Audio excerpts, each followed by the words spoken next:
One point perspective is a drawing method that shows how things appear to get smaller as they get further away, converging towards a single vanishing point on the horizon line.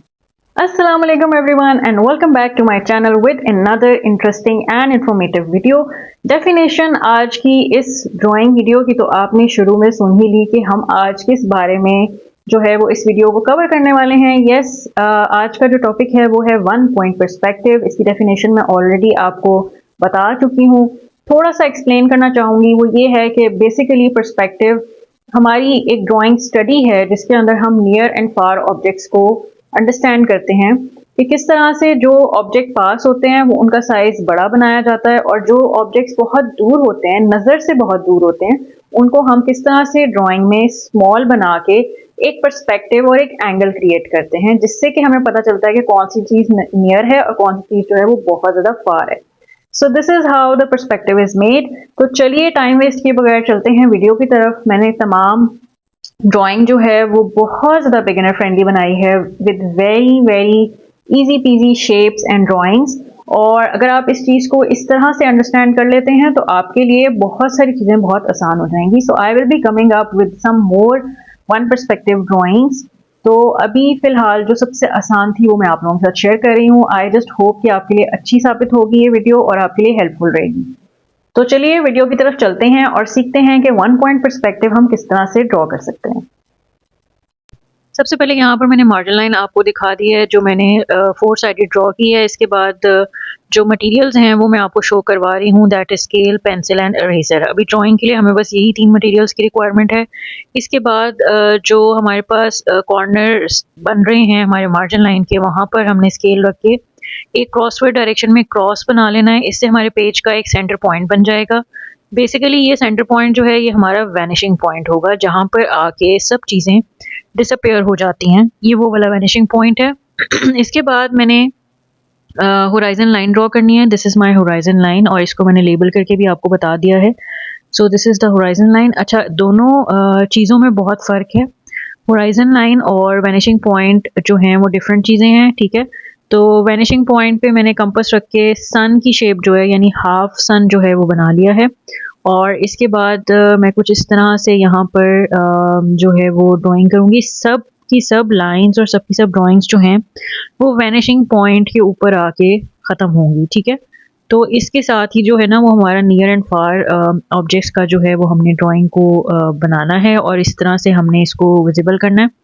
और आप देखिएगा कि angles बड़े ज़बरदस्त set होंगे और हमारी जो ड्राइंग है वो बहुत अच्छे से जस्टिस करेगी एट दी एंड। तो यहाँ पर मैंने थोड़ा सा एक आप कह लें रोड साइड एरिया जो है वो मैं बना रही हूँ यहाँ पर। अभी आपको आहिस्ता आहिस्ता ड्राइंग जो है वो आपको नज़र आना शुरू हो जाएगी। This took me a while to draw all these lines और उसके बाद भी मैंने थोड़ा सा इन लाइंस को बेहतर कर लिया था। अभी आपके सामने मैं ये रफ ड्राइंग्स ही कर रही हूँ, ठीक है। तो यहाँ पर ये हो गया। इसके बाद अब हमें वैनिशिंग पॉइंट से बॉटम की तरफ एक सेंटर में लाइन चाहिए क्योंकि ये बेसिकली रोड है और रोड के सेंटर में आपको पता है वाइट लाइंस होती हैं, तो हमने उनको ड्रॉ करना है। तो उनको मैंने इस तरह से एंगल में ड्रॉ करना है। ये जो फ्रंट वाली हैं, बॉटम फ्रंट वाली जो लाइंस हैं वो थोड़ी बड़ी होंगी क्योंकि वो नज़दीक हैं और जैसे जैसे वो वैनिशिंग पॉइंट की तरफ जाएंगी तो उनका जो साइज़ है वो छोटे से छोटा होता जाएगा और आहिस्ता आहिस्ता आहिस्ता आहिस्ता करके वो वैनिश हो जाएंगी वैनिशिंग पॉइंट तक पहुँचते पहुँचते। आई होप कि आपको ड्राइंग की जो मेन चीज़ है या मेन रीज़न है सिखाने का वो आपको समझ में आ रहा है कि व्हाट इज़ एग्जैक्टली पर्सपेक्टिव। और पर्सपेक्टिव जो है इसमें कोई कॉम्प्लिकेटेड चीज़ नहीं है। जब आप इसको खुद से ट्राई करेंगे, बनाएंगे तो आपको समझ में आएगा, ठीक है। अब यहाँ पर मैं बिल्डिंग्स बनाना शुरू कर रही हूँ। बिल्डिंग्स मैंने कुछ इस तरह से बनानी है। अब यहाँ पर ना मैं बिल्डिंग्स की लाइंस जो बनाऊंगी, हर लाइन जो है वो आप देखिएगा कि डिस्टेंस में मैंने थोड़ी थोड़ी कम बनाते जाना है, यानी कि उनकी विड्थ जो है आप लोग देख लें। पहले सबसे बड़ी विड्थ में मैंने बनाई बिल्डिंग, फिर उससे छोटी और फिर उससे छोटी। उसके बाद अगेन जो नेक्स्ट लाइन है वो उससे भी छोटी है, ठीक है। अब एक बिल्डिंग जो है वो मैं दिखा रही हूँ कि वो ज़रा थोड़ी ज़्यादा चौड़ाई में विड्थ में बड़ी है, ठीक है। तो अब जो उनकी विंडोज़ बनानी है ना उनके लिए मैं अपना ये एंगल रफली सा ड्रॉ कर रही हूँ।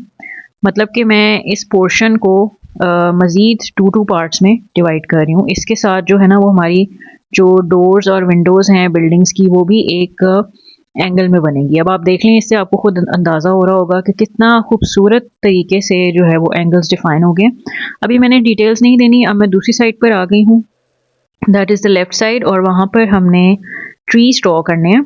अगर आप लोग चाहें तो आप लोग इस साइड पर भी बिल्डिंग्स बना सकते हैं, that is totally up to you. मैंने सोचा थोड़ा सा डिफरेंट कर लेते हैं, हम यहाँ पर थोड़ा सा लैंडस्केप बना लेते हैं, ट्रीज़ बना लेते हैं। ठीक है, अब ट्री में किस तरह से एंगल क्रिएट करना है। ठीक है, आपने फर्स्ट ट्री को बड़ा बनाना है। ठीक है, अब ये सेकंड ट्री मैं बना रही हूँ, इसको हमने फर्स्ट ट्री से थोड़ा सा छोटा बनाना है। इसी तरह जब मैं इसके बाद थर्ड ट्री बनाऊंगी तो वो उससे भी छोटा होगा। तो इस तरह से यूं मेरा एंगल जो है वो सेट हो जाएगा। जो नियरेस्ट ट्री है वो बड़ा हो जाएगा, जो उससे नेक्स्ट है वो उससे छोटा, और जो बहुत दूर जा रहा है वो उससे भी छोटा। सो आई होप कि ये चीज़ जो है वो आपको समझ आएगी, और मेक श्योर कीजिएगा कि आपके ट्रीज़ और आपकी सारी लाइंस जो है ना वो स्ट्रेट होनी चाहिए। यानी कि उसका एंगल जो है वो टेढ़ा नहीं होना चाहिए, बिल्डिंग्स आपकी बिल्कुल सीधी होनी चाहिए। इसके लिए आपकी स्केल की प्रैक्टिस जो है वो बहुत अच्छी होनी चाहिए। अच्छा, ये जो होराइजन लाइन मेरी बीच में आ रही थी ट्रीज़ के दरमियान में, वो मैंने रेस किया। बिल्डिंग्स को ऊपर से शेप अप दे रही हूँ, शेप अप कर रही हूँ, और उसके बाद जो है एक्स्ट्रा लाइंस जो है रेस कर रही हूँ। अच्छा, ये जो लाइन थी सन से ऊपर तक जो क्रॉस की लाइन थी वो मैंने रेस कर दी, बिकॉज ये एरिया जो है वो अब पता चल गया है कि मेरा स्काई एरिया। तो अब मैंने एक्स्ट्रा लाइन जो है डिलीट कर रही हूँ, उसको अरेज कर दिया। अच्छा जी, क्या कहते हैं, एक्स्ट्रा लाइंस जो हैं ये जितनी भी हमने क्रॉसवर्ड डायरेक्शन में डिविजन्स की थी, जितनी भी ये लाइंस ड्रॉ की थी, ये सब हमने बहुत लाइट हैंडेडली ड्रॉ करनी है, because at the end of the day हमने इन तमाम लाइंस को अरेज करना है। आप लोगों के लिए मैंने थोड़ी सी डार्क कोशिश की कि मैं ड्रॉ करूं, क्योंकि मुझे मोस्टली लोग कहते हैं कि आप ड्राइंग जो है वो बहुत ज़्यादा लाइट करती हैं। एक्चुअल में रीज़न ये होता है कि जब मैंने पेंट करना होता है तो उसको मैंने अरेज करना होता है, तो इस वजह से मैं थोड़ा सा अपनी ड्राइंग जो है ना वो लाइट रखती हूँ, और ओरिजिनली ड्राइंग होनी भी लाइट चाहिए। बट इन केस के आप लोगों को सिखाने के लिए थोड़ा सा कोशिश कर रही हूँ कि मैं डार्क ड्राइंग करूँ और आप लोग उसको अच्छे से देख सकें। ठीक है, तो इस तरह से मैंने डोर्स एंड विंडोज़ की डिटेल्स निकाल ली। अब आप देखेंगे डोर्स एंड विंडोज़ जो हैं वो कितनी अच्छी डिटेल्स के साथ जा रही हैं। अब ये वाली साइड जो मैं बना रही हूँ ना बिल्डिंग की, फर्स्ट बिल्डिंग की, वो चूंकि फ्रंट पर है तो इसलिए इसकी सारी विंडोज़ सीधी बनेंगी, इसमें कोई एंगल्स नहीं आएंगे।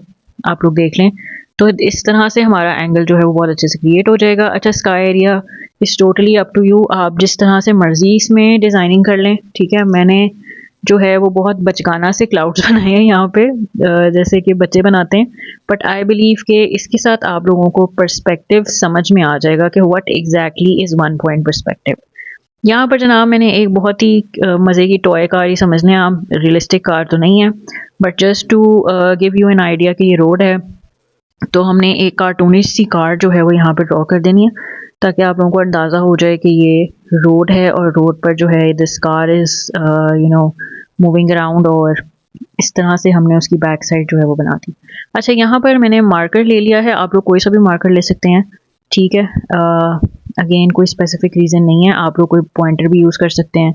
आप लोग चाहें तो आप कलर्ड मार्कर्स के साथ डिफरेंट चीज़ों की डिफरेंट डिफरेंट तरह से भी आउटलाइन कर सकते हैं, बट मैंने इस ड्राइंग को आपको थोड़ा सा विजिबल करने के लिए मार्कर यूज़ किया है, ताकि आप लोग उसको अच्छे से देख सकें। और दूसरा ये भी कि पेंसिल के साथ जो है ना वो मैंने थोड़ी सी रफ ड्राइंग्स की थी, वो भी विजिबल हो जाएंगी। ठीक है, और दूसरा मुझे अरेज भी करनी है पेंसिल लाइंस, एक्स्ट्रा लाइंस, तो उसके लिए मैंने मार्कर यूज़ कर लिया। अच्छा, फर्स्ट टू बिल्डिंग्स की और टॉप पोर्शन जो है उसको मैं थोड़ी सी डिजाइनिंग दे रही हूँ, आप लोग भी इस तरह से कर सकते हैं। बिल्डिंग्स की डिजाइनिंग के बाद अब कुछ लुक जो है वो और अच्छी आ रही है। ठीक है, विंडोज़ की डिटेलिंग आप और ज़्यादा इंक्रीज कर सकते हैं, मैंने इसलिए नहीं बनाई because I didn't wanted to make this drawing very complicated for you. Car को मैंने आउटलाइन नहीं किया बिकॉज दिस इज ऑप्शनल, अगर आप बनाना चाहें तो आप बना लें, नहीं तो ये ड्राइंग ऐसे भी वन पॉइंट पर्सपेक्टिव में बहुत अच्छी लगेगी विदाउट ड्राइंग अ कार। तो मेन चीज़ जो है वो समझना ज़रूरी है कि वन पॉइंट पर्सपेक्टिव क्या होता है, नियर एंड फार ऑब्जेक्ट्स कैसे बनते हैं, किस तरह से हम उनकी प्लेसमेंट करते हैं, चीज़ों की फ्रंट वाली चीज़ें बड़ी होती हैं और जैसे जैसे वैनिशिंग पॉइंट तक जाती हैं वो आहिस्ता आहिस्ता साइज में छोटी हो जाती हैं। आई होप कि आज की वीडियो आपको अच्छी लगी।